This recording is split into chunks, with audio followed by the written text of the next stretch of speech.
The charity gala at the Eco Hotel ballroom glittered with Lagos's elite, crystal glasses clinking against a backdrop of designer gowns and carefully curated laughter. Grace stood near the champagne fountain, her emerald dress catching the light, when she heard the voice that had been haunting her nightmares for 6 months.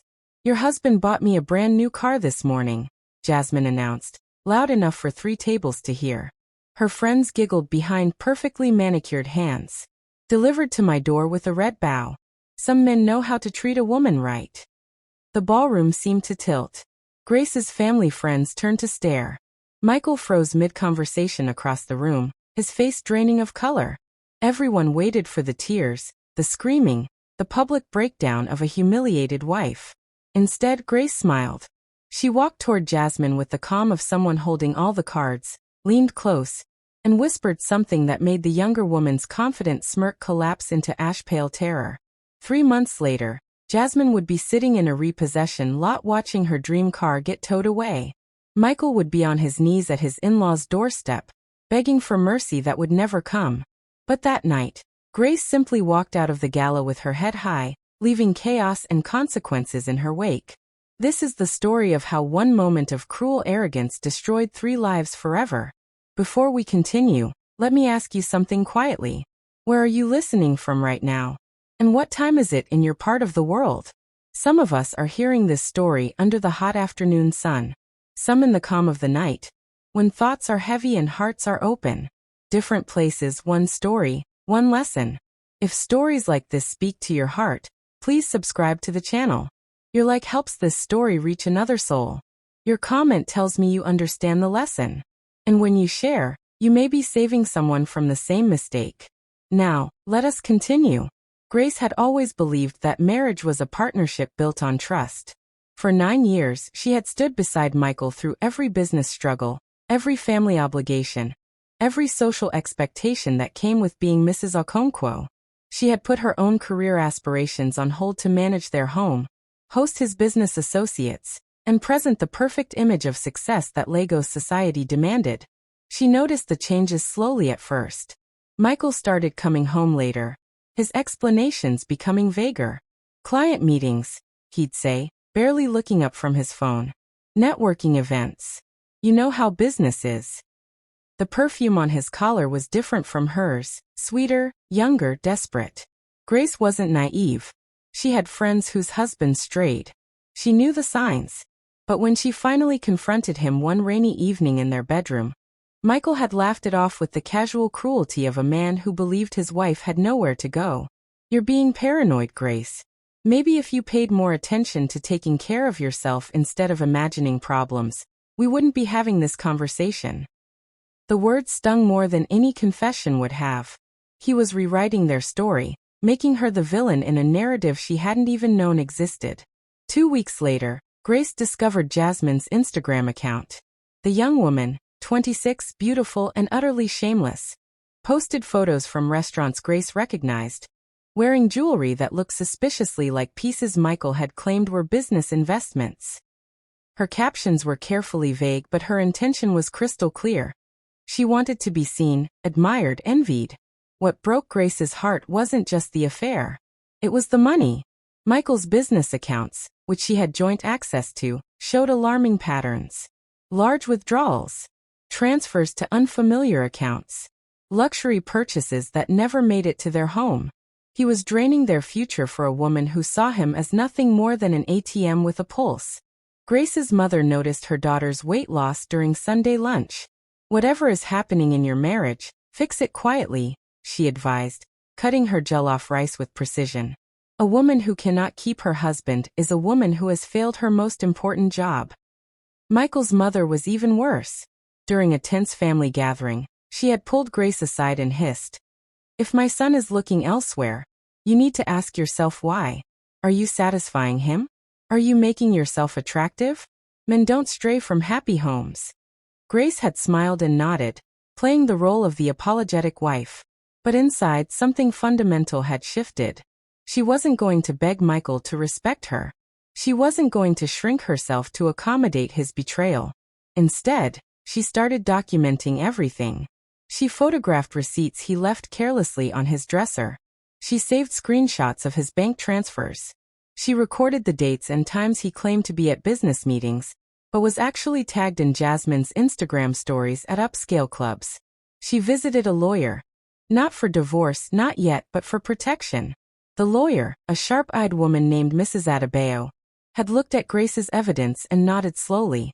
You're smarter than most women who come through that door.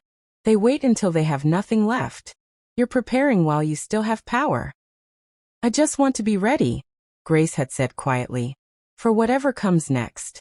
What came next was an email from Michael's accountant, accidentally copied to her, discussing a substantial loan Michael had taken out using their jointly owned property as collateral. He hadn't told her. He hadn't asked. He had simply decided that his pleasure was worth risking everything they had built together. That night, Grace lay awake beside her sleeping husband and made her decision. She wasn't going to confront him again. She wasn't going to give him the chance to gaslight her, or make her doubt her own sanity. She was going to let him destroy himself. The charity gala invitation arrived 2 weeks later. Michael had actually seemed excited. It's important we're seen there, he'd said, adjusting his tie in the mirror. Good for business. Good for our image. Grace had agreed sweetly, already knowing exactly what dress she would wear. She had overheard his phone conversation the night before. Don't worry, baby, Michael had whispered from his study, not knowing Grace stood in the hallway. I'll see you tomorrow night. I have a surprise for you. Something with 4 wheels and your name on it. Grace had walked back to the bedroom with ice in her veins and steel in her spine. Tomorrow night was going to change everything. The Eco Hotel ballroom was a cathedral of wealth and pretense. Grace arrived on Michael's arm, her emerald dress commanding attention without demanding it. She had spent the afternoon at the salon, not out of vanity but strategy. Tonight she would need to look like a woman who knew her worth. Michael was distracted from the moment they entered. His eyes scanned the crowd nervously. His hand on Grace's lower back felt more like a prop than affection. She recognized the behavior now, the telltale signs of a man trying to keep 2 worlds from colliding. There's the Adeyemis, Grace said pleasantly, gesturing toward their old friends. We should say hello. Later, Michael muttered, steering her toward the bar instead. I need a drink first. Grace watched him down 2 glasses of champagne in quick succession. She sipped her own slowly, maintaining the appearance of the elegant, supportive wife while her mind calculated every possible outcome of the evening ahead. Jasmine arrived fashionably late, as Grace knew she would. The young woman made an entrance designed to turn heads, a red dress that left little to the imagination, hair cascading down her back in perfect waves, heels that added unnecessary height to her already statuesque frame. She was accompanied by 2 friends, both equally loud and equally determined to be noticed. Michael's phone buzzed constantly. Each time, he glanced at it with barely concealed anxiety. Work emails, he mumbled when Grace raised an eyebrow. You know how clients are. On a Saturday night? Grace asked innocently. Business doesn't keep office hours. Grace let it go. She had learned that arguing with Michael's lies only made him more defensive. Better to let him hang himself with his own rope. She spotted Jasmine making rounds through the ballroom, her laughter carrying over the classical music. The girl was good at working a room, Grace had to admit. She knew how to position herself where she'd be seen, how to touch men's arms just long enough to flatter without being obvious, how to make herself memorable. When their eyes met across the room, Jasmine's smile was pure venom disguised as victory. Grace smiled back, a small, knowing curve of her lips that seemed to confuse the younger woman. Michael excused himself for the 3rd time in an hour. Need to make a call, he said, already walking away. Grace watched him head toward the balcony, then watched Jasmine follow 60 seconds later. Mrs. Adeyemi, Grace's mother's friend, appeared at her elbow. My dear, are you all right? You seem calm. Too calm. I'm perfectly fine, Grace assured her. Just enjoying the evening. That girl, Mrs. Adeyemi lowered her voice, gesturing discreetly toward where Jasmine had disappeared. Everyone is talking. They say she stopped herself, suddenly embarrassed. Sleeping with someone's husband? Grace finished. I've heard the rumors. Mrs. Adeyemi squeezed her hand sympathetically. Grace, if you need anything. I won't, Grace said gently. But thank you. When Michael returned, his face was flushed, his collar loosened. Jasmine reappeared moments later, her lipstick freshly applied, her confidence radiating like heat. The dinner service began. Grace and Michael were seated at a prominent table with other business leaders and their wives. Grace made polite conversation, laughed at appropriate moments, played her role flawlessly. Michael grew more agitated as the evening wore on, checking his phone obsessively. Then halfway through dessert, Jasmine appeared. She walked up to their table with her two friends flanking her like backup dancers. Grace felt the attention of everyone nearby shift toward them. This was deliberate. This was planned. Mrs. Okonkwo, Jasmine said, her voice dripping with false sweetness. I just wanted to say hello. Your husband has told me so much about you. Michael's fork clattered against his plate. Jasmine, this isn't. It's fine, darling, Grace interrupted smoothly. She turned to Jasmine with that same small smile. How do you know my husband? Oh, we're very close, Jasmine said, her eyes glittering with malice. He's been incredibly generous to me. In fact, he was just telling me how some women appreciate generosity more than others. The table had gone silent. Even the waiters seemed to pause in their service. Grace took a sip of her wine, completely composed. Generosity is a wonderful quality.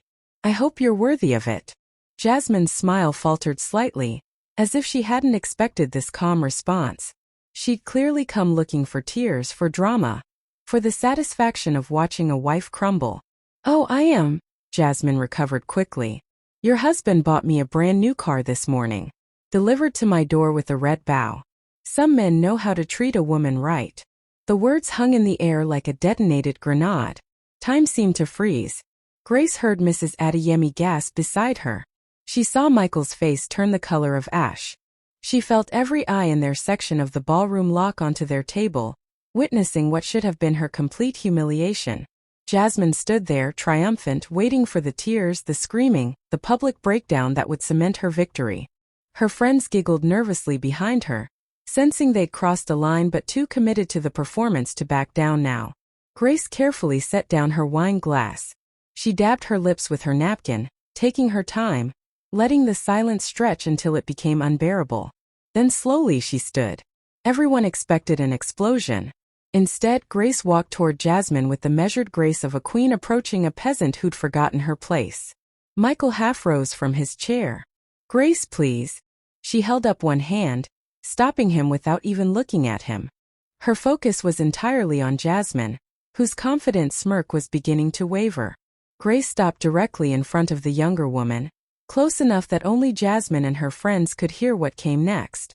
Enjoy it while it lasts, Grace said softly, her voice steady as a heartbeat. You'll need it when the repo men come.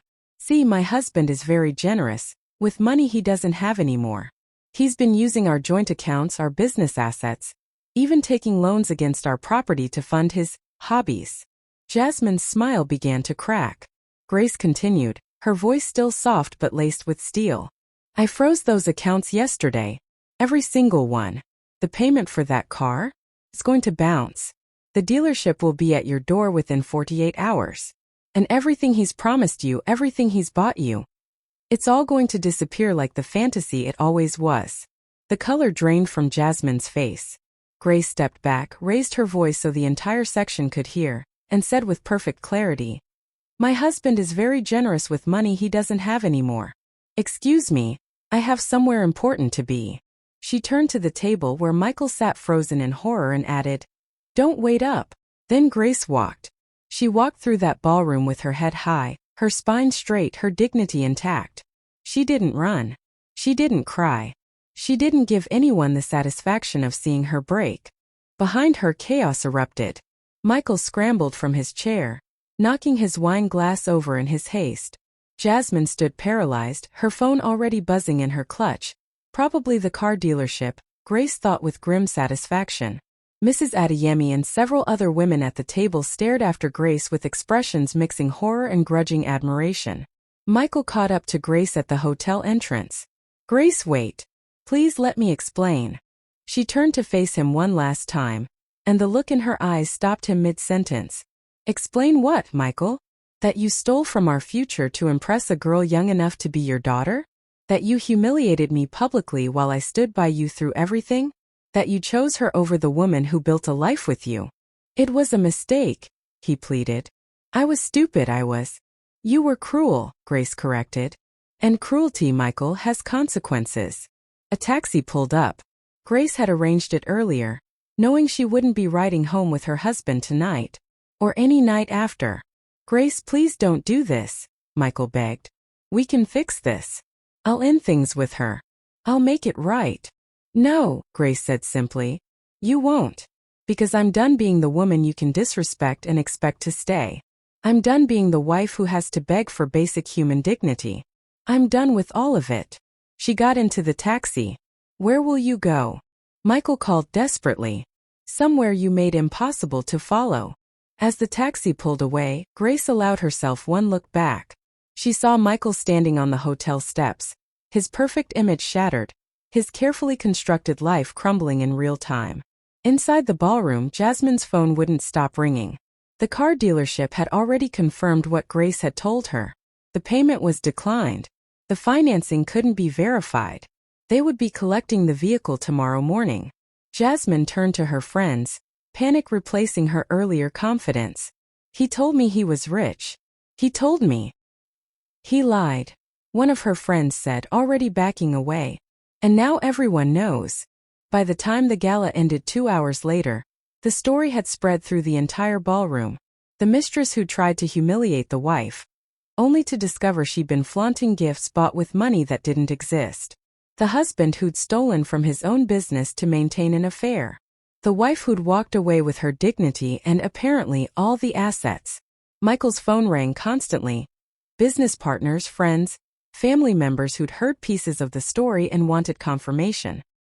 He ignored them all, driving home to an empty house that suddenly felt like a tomb. Grace's belongings were gone. Not dramatically scattered or destroyed, simply removed. Her clothes, her books, her photos. Everything that marked her presence had been efficiently extracted, while he'd been busy ruining their lives at the gala. On the kitchen counter, he found a single envelope addressed to him in her handwriting. Inside was a legal document. Grace had used her power of attorney, granted years ago when Michael had been expanding the business and needed her signature on various documents, to protect their joint assets. Everything was frozen pending a formal separation agreement. And at the bottom in her neat script for words, "You did this yourself." The next 72 hours destroyed Michael's entire world. Monday morning, his business partners arrived at his office demanding explanations. Grace's lawyer had sent formal notices to everyone involved in their joint ventures, making it clear that Michael had been misappropriating funds. The loans he'd taken against their shared property were now in default because Grace had legally withdrawn her guarantee. "You used company money for personal expenses," Samuel, his oldest partner, said with barely controlled fury. "You jeopardized everything we built because you couldn't keep it in your pants?" Michael tried to explain, to justify, to somehow make them understand, but there was no defense. He had stolen. Not dramatically, not all at once, but slowly, consistently, stupidly. Dinner bills for Jasmine charged to the company card. Cash advances from business accounts to cover jewelry, hotels, now a car he couldn't actually afford. "You're out," Samuel said flatly. "We'll be pursuing legal action for recovery of funds. And Michael, your reputation in this city is finished." Jasmine showed up at his office that afternoon hysterical. The repo men had come that morning, just as Grace had promised. They towed the car from her apartment complex in front of all her neighbors, in front of her friends who'd helped her celebrate the gift just days before. "You made me look like a fool," she screamed, throwing her designer purse at him. It was one he'd bought her 2 months ago, charged to a credit card that was now maxed out. "Everyone is laughing at me. My followers, my friends, everyone knows I was bragging about a car you couldn't even pay for." "I'll fix it," Michael said weakly. "I'll get the money." "How?" Jasmine demanded. "Your wife took everything. You don't have money. You never had money. You're just a pathetic man who lied to seem important." She wasn't wrong. Michael had built an image of success that was mostly smoke and mirrors, sustained by Grace's inheritance from her father and their joint business ventures. Without Grace's family connections, Without her steady management of their finances, he was just another man with more ego than assets. "I thought you loved me," Jasmine said, and for a moment she looked young and genuinely hurt. "I thought I did too," Michael admitted. "You just loved how I made you feel," she corrected. "Young, important, desired. But I wasn't a person to you. I was a trophy. And your wife, she was just an obstacle." Jasmine left, and Michael never heard from her again. Her Instagram account went private, then disappeared entirely. She'd become a cautionary tale, the girl who tried to humiliate a wife and ended up destroying her own carefully curated life. That evening, Michael went to his mother's house. He'd expected sympathy, support, perhaps help in trying to win Grace back. Instead, his mother looked at him with disappointment so profound it physically hurt. "Your father and I built our marriage on respect," she said quietly. "We had nothing when we started. Nothing but our word and our commitment to each other. I stayed with him through poverty, through struggle, through every hardship because he never made me doubt my value." "Mama, please. You had a wife who stood by you," his mother continued, her voice hardening. "A wife from a good family who could have married anyone. She chose you. She built a home with you. She defended you to her own family when your business was struggling. And you repaid her by parading your disrespect in public." "It was a mistake," Michael whispered. "It was a choice," his mother corrected. "Multiple choices made over months. Every lie you told her was a choice. Every shilling you spent on that girl was a choice. And humiliating her at that gala? That was the choice that killed your marriage and your honor." His mother stood up, signaling the conversation was over. "I love you because you're my son. But I'm ashamed of you because of the man you've chosen to be. Don't come back here until you understand the difference between making a mistake and revealing your character." Michael tried Grace's family next. He drove to their estate in Ikoyi, rehearsing apologies and explanations. Grace's father met him at the gate, physically blocking his entrance. "Sir, please, I just need to talk to Grace." "My daughter doesn't want to see you," Mr. Nwachukwu said. His voice was calm but his eyes were cold. "And frankly, neither do I." "I can fix this," Michael begged. "I can make it right. I just need a chance." "You had 9 years of chances," Grace's father interrupted. 9 years during which my daughter loved you, supported you, stood by you even when my wife and I had doubts. She believed in you. And this is how you repaid that belief."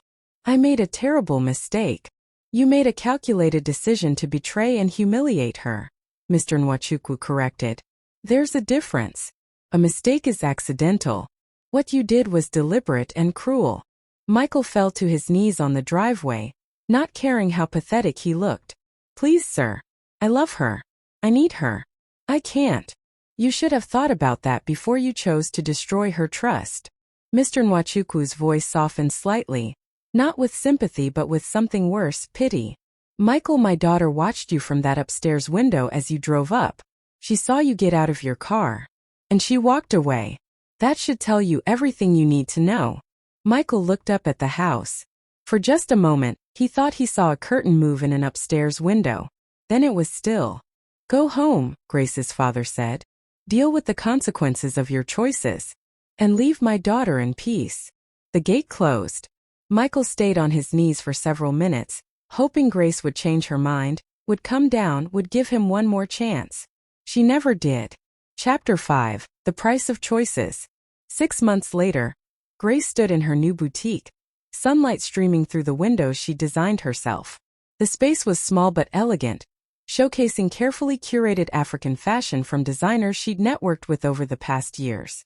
It was hers, built with the assets she'd legally protected and the settlement she'd negotiated through Mrs. Adebayo. The divorce had been finalized quietly. Michael hadn't contested anything. He couldn't. He'd lost all leverage the moment Grace revealed the full extent of his financial betrayal to the mediators. What little he had left went toward paying back his former business partners and settling the debts he'd incurred trying to maintain his double life. Grace's phone rang. Her younger cousin Adana wanting advice. "Auntie Grace, there's a guy I'm seeing. He's wonderful, but my friends say they saw him with another girl at a club." "Come to the boutique," Grace said. "We'll talk." 20 minutes later, Adana arrived, her face troubled. Grace made them both tea and listened as her cousin poured out her worries, her confusion, her fear of being too suspicious, or pushing him away. "Do you know what the worst part was?" Grace said when Adana finished. "It wasn't the affair itself. It was how he made me doubt my own reality. Every time I questioned him, he made me feel crazy, paranoid, inadequate." "But you weren't," Adana said. "No, I wasn't. And you're not either." Grace set down her teacup. "Here's what I learned, and I wish someone had told me this years ago. When someone shows you who they are, believe them. Don't believe their promises. Don't believe their excuses. Believe their actions." "What if I'm wrong?" Adana asked. "What if I'm throwing away something good because I'm being paranoid?" "Then you're wrong," Grace said simply. "But you know what's worse than being wrong? Spending years of your life trying to fix someone who doesn't want to be fixed. Trying to earn respect from someone who's already decided you don't deserve it." Adana nodded slowly. "Everyone expected you to forgive him. Even my mom said marriage requires forgiveness." "Marriage requires forgiveness for mistakes," Grace corrected. "Not for cruelty. Not for public humiliation. Not for calculated betrayal. There's a difference between forgiving someone who accidentally hurt you and staying with someone who purposefully disrespected you." Through the boutique window, Grace saw a familiar figure across the street. Michael, thinner than she remembered, wearing a suit that looked slept in. He stood there for a moment staring at her shop before walking away. It was the third time this month she'd seen him lurking nearby. He never approached. He never tried to talk to her. He just watched like a ghost haunting the life he'd destroyed. "Do you still love him?" Adana asked, following Grace's gaze.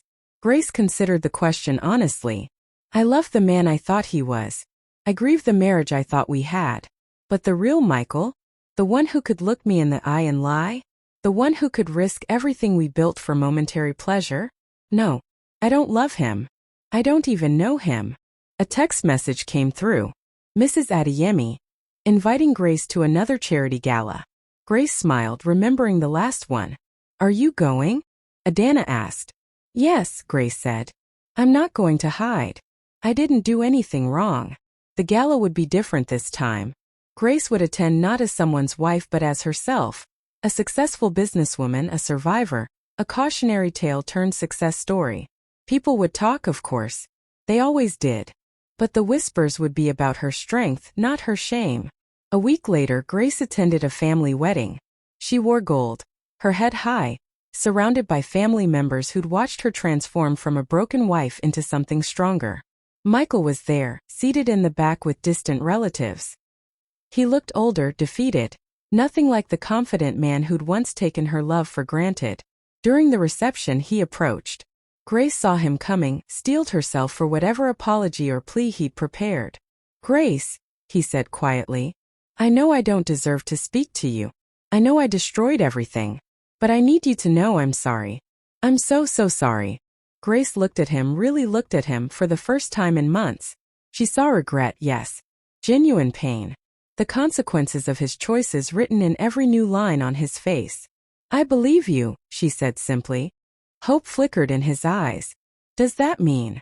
"No," she said gently but firmly. "It doesn't mean anything except that I believe you're sorry. But sorry doesn't undo what you did. Sorry doesn't erase the humiliation. Sorry doesn't rebuild trust that was shattered so completely." "I've changed," Michael said desperately. "I've learned. I gave you 9 years of loyalty, Michael. 9 years of building with you, believing in you, standing by you even when it was hard. And you gave me public humiliation. That was your choice. Living with it is your consequence." Michael's mother appeared at Grace's elbow. The older woman looked at her former daughter-in-law with tears in her eyes. "Grace, I owe you an apology," she said. "I blamed you for my son's failures. I told you that you weren't enough. I was wrong. I was so wrong." Grace took the older woman's hand. "You were protecting your son. I understand." "He didn't need protection," Michael's mother said. "He needed accountability. And you gave him that even when no one else would. Thank you." The woman walked away, leaving Michael standing alone with Grace one final time. "Is there anything I can do?" he asked. "Anything at all?" Yes, Grace said. Live with integrity from now on. Be honest with whoever comes after me. Don't make another woman pay for the man you chose to be with me. That's it. Michael asked. That's everything, Grace corrected.